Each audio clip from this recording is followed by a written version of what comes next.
Ooh, I'm a fast dog. It's true. I admit it. I love being fast. You know fast dogs. Dogs that run by so fast you go, damn! That's a fast dog.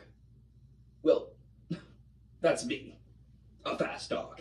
A fast dog. When I'm really on my way, do I really get going? Sometimes I'm like a missile, going around the trees and weaving around the bushes, and sometimes I go, pop. Oh, I love it, I love it. I can eat pizza and chicken? But no, the people say that I can't have that because I'm a dog and that food is for us, people. Well, you know what I do? I eat anyway. And I live on. And I run. And I run. And I run. And I run. And I run. And I run.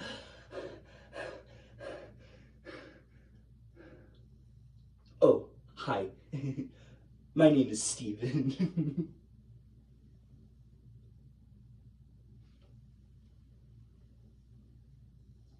Nick Cernisic, a lecturer at King's College London, states that hustle culture has infected the lives of many young people, particularly those aged from 14 to 26. Hustle culture, defined as a mindset in which one individual believes that one's self-success is only attainable through relentless and self-destructive work. Additionally, a Pulse survey just a few months ago, in the middle of August, found that 70% of students in this age range sought that they had suicidal ideations as well as depressive thoughts because of outside influences, believing them to be better. It's vital that we emphasize and remind our young people the importance of personal and emotional wellness in a time of dire need. Oh, I'm a Fast Dog by Dave Eggers. I was once swimming and I was in a river. I don't know why I'd been thrown into a river, but the water was so bad it was like begging. But then I saw yellow. It was a fisherman, and I got lifted out of the water and I dried out in the sun, but then he took me to a place with these cages, and everyone was yelling and everyone was crazy, and I was yelling for days, and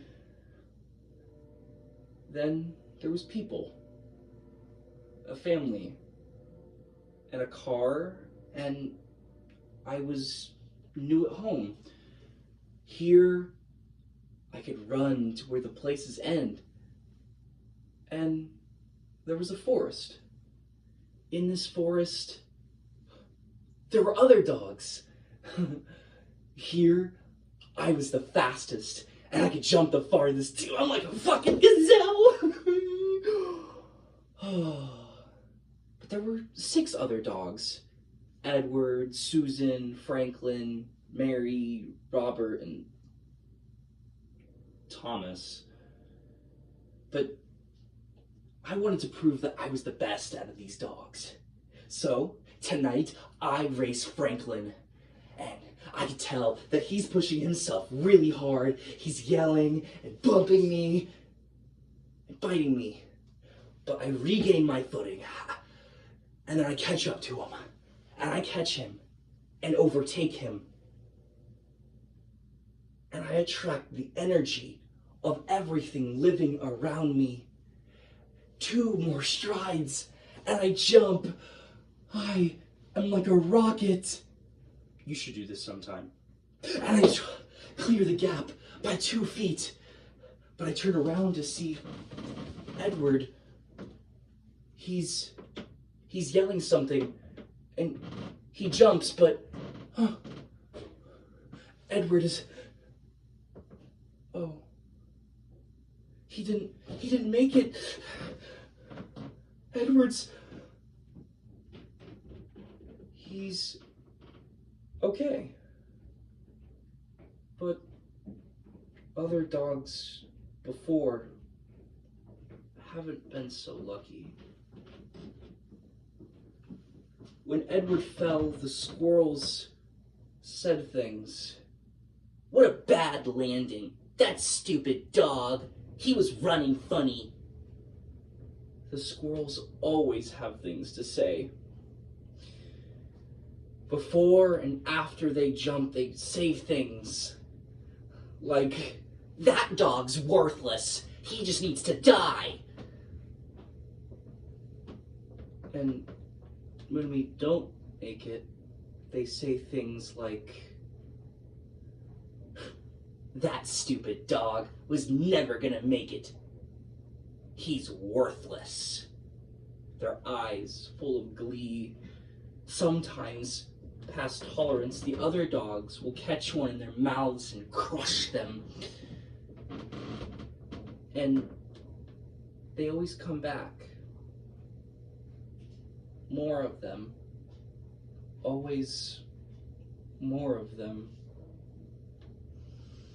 So tonight, I want to prove them all wrong.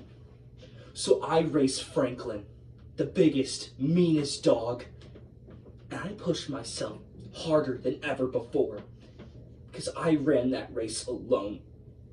So I do it.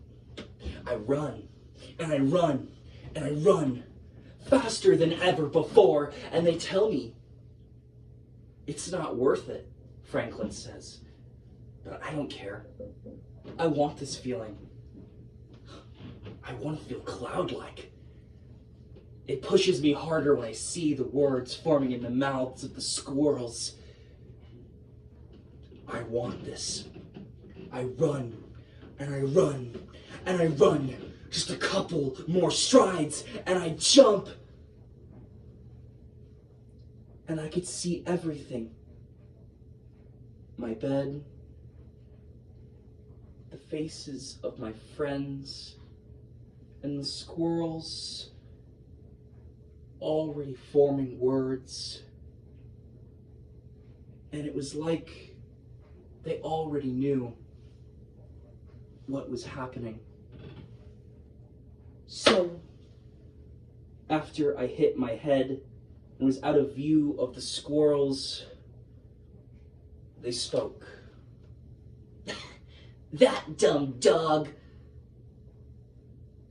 Everything he did was for nothing."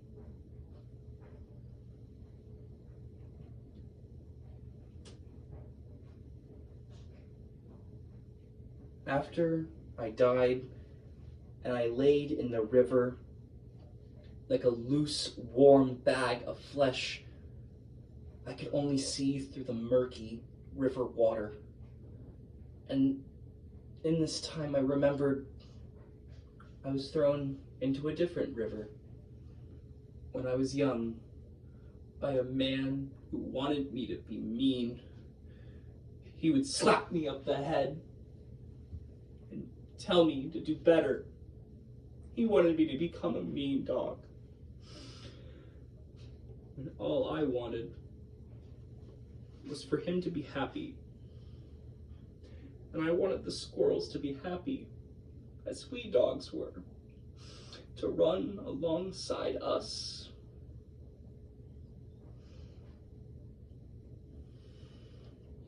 After 6 days, I woke up in a place, yellow buttercups and fields. It was brighter here. I knew in this moment I was back. There were endless waterfalls and paths, and I walk, and I walk. And here I never have to look back. I walk, and I walk. And when I'm tired, I can finally sleep.